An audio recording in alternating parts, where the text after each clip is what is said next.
Good morning dear friends, आप सभी का सुबह की चाय के साथ 10 इम्पॉर्टेंट करंट अफेयर सेशन में स्वागत है। आज डेट है 9 सितंबर 2021। तो चलिए आज के सभी इम्पॉर्टेंट करंट अफेयर्स देख लेते हैं। पहला प्रश्न है, अंतर्राष्ट्रीय साक्षरता दिवस इंटरनेशनल लिटरेसी डे का आयोजन कब किया जाता है? तो प्रत्येक वर्ष 8 सितंबर को अंतर्राष्ट्रीय साक्षरता दिवस इंटरनेशनल लिटरेसी डे मनाया जाता है। इसको मनाने का उद्देश्य क्या है? राष्ट्र और मानव विकास के लिए समाज के हर वर्ग के लिए शिक्षा का क्या महत्व है, यह बताना। इसके साथ ही शिक्षा ग्रहण करने के लिए लोगों को प्रेरित करना अंतर्राष्ट्रीय साक्षरता दिवस का उद्देश्य है। अब बात करते हैं इस दिवस का आयोजन किसके द्वारा किया जाता है। तो इसका आयोजन किया जाता है यूनेस्को के द्वारा। यूनेस्को ने अंतर्राष्ट्रीय साक्षरता दिवस को मनाने के लिए 7 नवंबर 1965 को एक प्रस्ताव पारित किया था कि अगले वर्ष से प्रत्येक 8 सितंबर को, अगले वर्ष यानी 1966 से प्रत्येक 8 सितंबर को अंतर्राष्ट्रीय साक्षरता दिवस मनाया जाएगा। तो पहली बार अंतर्राष्ट्रीय साक्षरता दिवस या इंटरनेशनल लिटरेसी डे कब मनाया गया? तो आपका उत्तर होगा 8 सितंबर 1966 को। क्लियर हो गया। अब बात करते हैं 2021 की इंटरनेशनल लिटरेसी डे की थीम क्या है। तो इस वर्ष की थीम है literacy for human centred recovery narrowing the digital device. मानव केंद्रित पुनर्प्राप्ति के लिए साक्षरता, डिजिटल विभाजन को कम करना, ये इस वर्ष की थीम है इंटरनेशनल लिटरेसी डे की। इंपॉर्टेंट है थीम, याद रखेंगे। अगला प्रश्न देखते हैं, किस रेलवे स्टेशन को यात्रियों को उच्च गुणवत्ता पौष्टिक भोजन प्रदान करने के लिए 2021 में ईट राइट स्टेशन में 5 स्टार अवार्ड मिला है? तो ये रेलवे स्टेशन है चंडीगढ़ रेलवे स्टेशन, जिसे अपने यात्रियों को उच्च गुणवत्ता युक्त भोजन कराने के लिए, उन्हें पौष्टिक भोजन देने के लिए 5 स्टार अवार्ड से सम्मानित किया गया है। इसके साथ ही ईट राइट स्टेशन का सर्टिफिकेट भी प्रदान किया जाता है। तो ईट राइट सर्टिफिकेट और 5 स्टार अवार्ड पाने वाला चंडीगढ़ रेलवे स्टेशन देश का 5वां रेलवे स्टेशन है। ठीक है, साथ में याद रखेंगे 2021 का यह पहला रेलवे स्टेशन है जिसे इस अवार्ड से सम्मानित किया गया है। तो अगर चंडीगढ़ रेलवे स्टेशन 5वां है तो पहले 4 कौन थे? तो नोट करेंगे, Anand Vihar terminal railway station Delhi, Chhatrapati Shivaji terminal Mumbai, Mumbai central railway station Mumbai और वडोदरा रेलवे स्टेशन गुजरात। ठीक है, ये पिछले 4 थे जिन्हें ईट राइट स्टेशन में 5 स्टार अवार्ड मिला था, इसके साथ ही सर्टिफिकेट मिला था। अब 5वां हो गया है आपका चंडीगढ़ रेलवे स्टेशन। क्लियर हो गया। अब बात करते हैं ईट राइट इंडिया, इस पहल को, इस इनिशिएटिव को किसने शुरू किया? तो ये इनिशिएटिव शुरू किया गया FSSAI के द्वारा, food safety and standards authority of India के द्वारा। ठीक है, इसका जो नारा है, जो ध्येय वाक्य है, वह हेल्दी सेफ फोर्टिफाइड, याद रखेंगे। आगे बात करते हैं, सितंबर 2019 में केंद्रीय स्वास्थ्य एवं परिवार कल्याण मंत्री डॉक्टर हर्षवर्धन ने भारतीय खाद्य सुरक्षा एवं मानक प्राधिकरण FSSAI ने ईट राइट इंडिया मूवमेंट को शुरू किया था। ठीक है, यानी कब शुरू किया गया था? सितंबर 2019 में। इंपॉर्टेंट है किसके द्वारा शुरू किया गया था? तो आपका उत्तर होगा food safety and standard authority of India के द्वारा। तत्कालीन हमारे जो केंद्रीय स्वास्थ्य एवं परिवार कल्याण मंत्री थे डॉक्टर हर्षवर्धन, उन्हीं ने ईट राइट मूवमेंट को शुरू किया था, लॉन्च किया था। क्लियर हो गया। अगला प्रश्न देखते हैं, किसके द्वारा शिक्षक पर्व 2021 का उद्घाटन किया गया? तो शिक्षा को नई दिशा देने के लिए, शिक्षकों को सम्मानित करने के लिए, नई नई शिक्षा को बढ़ाने के लिए योजनाएं देने के लिए प्रधानमंत्री नरेंद्र मोदी के द्वारा शिक्षक पर्व 2021 का उद्घाटन किया गया। तो ये मोस्ट इम्पॉर्टेंट है और इस उद्घाटन समारोह में प्रधानमंत्री नरेंद्र मोदी के द्वारा 5 नई योजनाओं को लॉन्च किया गया। नोट करेंगे कौन कौन सी योजनाएं हैं।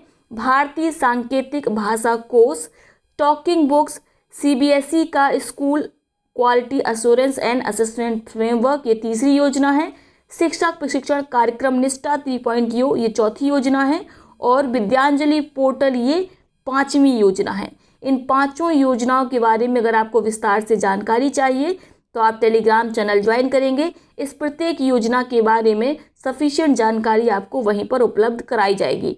अब बात करते हैं शिक्षक पर्व 2021 की थीम क्या है। तो थीम ज़रूर याद रखेंगे, quality and sustainable schools learning from schools in India.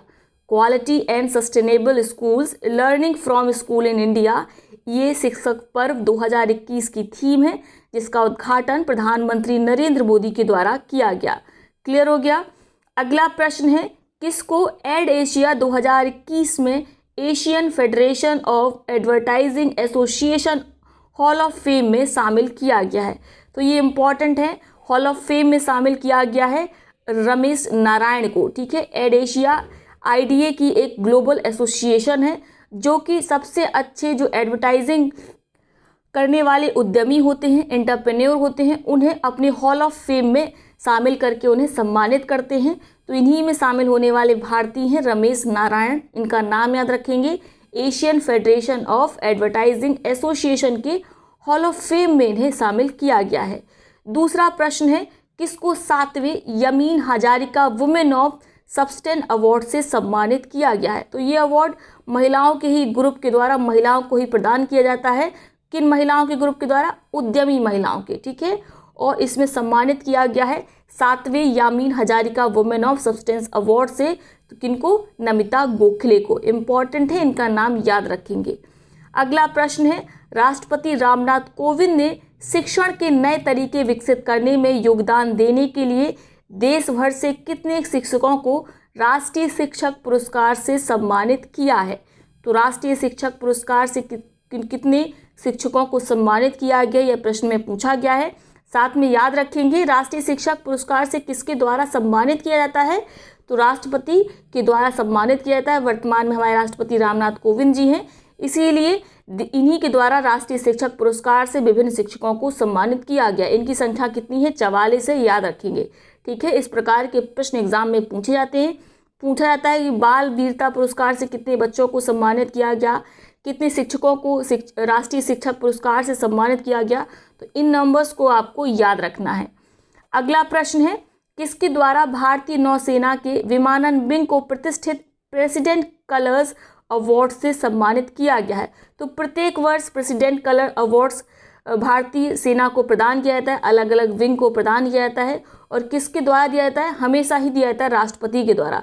तो वर्तमान में राष्ट्रपति हमारे राष्ट्रपति रामनाथ कोविंद, उन्होंने भारतीय नौसेना की विमानन विंग को सम्मानित किया है प्रेसिडेंट कलर्स अवार्ड से। याद रहेगा, ठीक है, प्रेसिडेंट कलर्स अवार्ड से सम्मानित किया है विमानन विंग को। किसकी? भारतीय नौसेना की। अगला प्रश्न है, किस राज्य की मांडा भैंस को इंडिजिनस टैग दिया गया है। तो मांडा भैंस कहाँ पाई जाती है? उड़ीसा में पाई जाती है। ये पिक्चर में आप देख सकते हैं, ये है मांडा भैंस। ठीक है, इसे स्वदेशी यानी देसी नस्ल होने का जीआई टैग दिया गया है। ठीक है, इंडिजिनस टैग दिया गया है, तो याद रखेंगे। क्लियर हो गया। बात करिए टैग किसके द्वारा प्रदान किया जाता है। तो ये टैग किसके द्वारा दिया जाता है? कृषि अनुसंधान परिषद की एक शाखा है, जिसका नाम है राष्ट्रीय पशु आनुवांशिक संसाधन ब्यूरो, और इसी के द्वारा स्वदेशी नस्ल के तौर पर किसी भी जानवर को, ठीक है, टैग दिया जाता है। तो याद रखेंगे, ये इंपॉर्टेंट है कि टैग कौन देता है। तो आपका उत्तर होगा राष्ट्रीय पशु आनुवांशिक संसाधन ब्यूरो के द्वारा, जो कि कृषि अनुसंधान परिषद की एक शाखा है, एक ब्रांच है, यानी इसके अंतर्गत यह काम करती है। किसके अंतर्गत? भारतीय कृषि अनुसंधान परिषद के अंतर्गत। साथ में याद रखेंगे, मांडा भैंस किससे संबंधित है, किस राज्य से? तो आपका उत्तर होगा उड़ीसा से।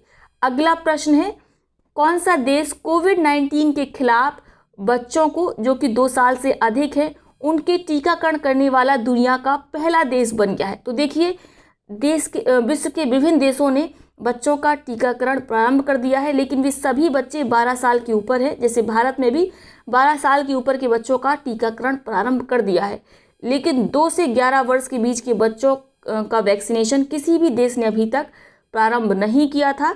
इसको सबसे पहले प्रारंभ किया है क्यूबा देश ने। तो याद रखेंगे, कोविड-19 के खिलाफ बच्चों का वैक्सीनेशन किया है किसने? क्यूबा ने, जिन बच्चों की उम्र 2 वर्ष से अधिक है। क्लियर हो गया। अगला प्रश्न है, भारत के पहले उपग्रह और बैलिस्टिक मिसाइल ट्रैकिंग जहाज का नाम क्या है। तो इसको लगाएंगे आप मोस्ट इम्पॉर्टेंट, इसका नाम है ध्रुव।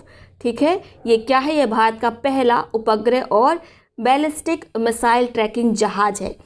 इसको किसके द्वारा लॉन्च किया जाएगा? तो कल यानी 10 सितंबर को हमारे राष्ट्रीय सुरक्षा सलाहकार अजीत डोभाल के द्वारा विशाखापट्टनम में इसको लॉन्च किया जाएगा, यानी इसकी टेस्टिंग की जाएगी। ठीक है, और सफलता के बाद यह उम्मीद की जा रही है कि भारत की एंटी बैलिस्टिक मिसाइल क्षमता में मील का पत्थर साबित होगा। कौन? ध्रुव। ठीक है, याद रखेंगे। इसको लॉन्च कब किया जाएगा? कल यानी 10 सितंबर को। किसके द्वारा? तो हमारे राष्ट्रीय सुरक्षा सलाहकार अजीत डोभाल के द्वारा। कहाँ से? विशाखापट्टनम से। क्लियर हो गया। अब बात करें इसको किसने तैयार किया है, तो इसको विकसित किया है DRDO ने, NTRO ने और हिंदुस्तान शिपयार्ड लिमिटेड ने मिलकर ध्रुव को विकसित किया है, जो कि भारत का पहला उपग्रह और बैलिस्टिक मिसाइल ट्रैकिंग जहाज है। इंपॉर्टेंट है, इसका नाम याद रखेंगे। तो ये हो गए आज के सभी इंपॉर्टेंट करंट अफेयर्स। अब देखेंगे आज के उन प्रश्नों को जिनका जवाब आपको कमेंट बॉक्स में देना है। दोनों ही प्रश्नों का जवाब एक ही कमेंट में लिखेंगे। जिसका जवाब सबसे पहले सही सटीक आएगा उसके जवाब को पिन किया जाएगा, साथ में उसका नाम अगले वीडियो में लिया जाएगा। क्लियर। पहला प्रश्न क्या है? भारत का पहला डिगोंग संरक्षण रिजर्व किस राज्य में स्थापित किया जाएगा? यानी सी काऊ के संरक्षण के लिए कहाँ पर एक केंद्र की स्थापना होगी, रिजर्व की स्थापना होगी? आपके विकल्प है केरल, तमिलनाडु, आंध्र प्रदेश या तेलंगाना। दूसरा प्रश्न है कृषि कचरे से जैव ईंटों यानी बायोब्रिक से बनी भारत की पहली इमारत का उद्घाटन किस IIT में किया गया? आपके ऑप्शंस हैं IIT Delhi, IIT Kanpur, IIT Hyderabad या IIT मुंबई। तो इन दोनों प्रश्नों का उत्तर आप कमेंट बॉक्स में करेंगे। अब देखते हैं उन पिछले प्रश्नों को जिनका सबसे पहले सही सटीक जवाब दिया गया रचना यादव जी के द्वारा। रचना यादव जी की कमेंट को ऑलरेडी पिन किया जा चुका है। पिछले प्रश्नों में कई अन्य प्रश्न भी पूछे गए थे जिनका सही उत्तर सबसे पहले रचना यादव के द्वारा ही दिया गया। हालांकि जो मुख्य प्रश्न है यानी जो ये 2 प्रश्न थे, इनका सबसे पहले जो आंसर था वह जायरा वसीम जी ने दिया था। उनके कमेंट को भी पिन किया गया है। पहला प्रश्न क्या था? भारत और किस देश के बीच समुद्री द्विपक्षीय अभ्यास सिम्बेक्स 2021 के 28वें संस्करण का समापन किया गया? तो सिम्बेक्स का प्रत्येक वर्ष आयोजन किया जाता है भारत और सिंगापुर के बीच। 2021 का इसका आयोजन, इसका 28वां आयोजन है। पहली बार इसे 1994 में आयोजित किया गया था। तो ये इंपॉर्टेंट है, इसको याद रखेंगे। नेक्स्ट जो हमारा प्रश्न था वह क्या था? टोक्यो पैरालंपिक 2020 में समापन समारोह में भारत का ध्वजवाहक फ्लैग बीरर कौन था? तो ये थी अवनी लेखरा। टोक्यो पैरालंपिक 2020 के क्लोजिंग सेरेमनी में फ्लैग बीरर ध्वजवाहक। इसी प्रश्न के साथ प्रश्न पूछा गया था कि इसके उद्घाटन समारोह का ध्वजवाहक कौन था, और इन्हीं प्रश्नों का उत्तर जायरा अंसारी के द्वारा नहीं दिया गया था। इसीलिए जायरा अंसारी जी की कमेंट को पिन नहीं किया गया था और उनका नाम प्राइम में नहीं लिया गया। और पिछले वीडियो में भी यही हुआ था, इसी कारण ये शायद नाराज़ भी थी।